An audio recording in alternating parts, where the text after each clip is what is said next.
Ciao tifosi del Napoli, mettete mi piace al video e iscrivetevi al canale così potrete rimanere sempre informati sulle ultime novità del nostro club preferito. Guardiamo il video. Il Napoli tiene d'occhio Cesare Casadei. Il centrocampista del Chelsea è diventato uno dei primi obiettivi di Giovanni Manna, che sta lavorando per capire la fattibilità dell'operazione. Il Napoli ha bisogno di aggiungere un nuovo elemento al centrocampo di Antonio Conte e il giocatore dei Blues è un giocatore con le caratteristiche ideali.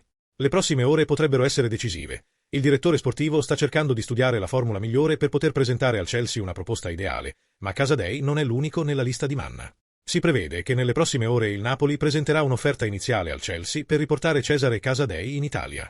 Non è certo l'unico nome su cui sta lavorando Manna, ma è uno dei favoriti per il centrocampo di Antonio Conte, ha detto Di Marzio. E ancora Marchetti è sceso ancora più nei dettagli, svelando anche quale sarebbe la valutazione del centrocampista italiano da parte del Chelsea. È un investimento importante, ma alla portata del Napoli parliamo di una valutazione sui 20 milioni di euro. È un'opzione decisamente interessante quella che sta perseguendo il Napoli. Ha fatto una mossa importante. Oggi è il primo della lista per riportare Casadei in Italia. Secondo te, tifoso del Napoli, Casadei è un bel nome per il Napoli? O no?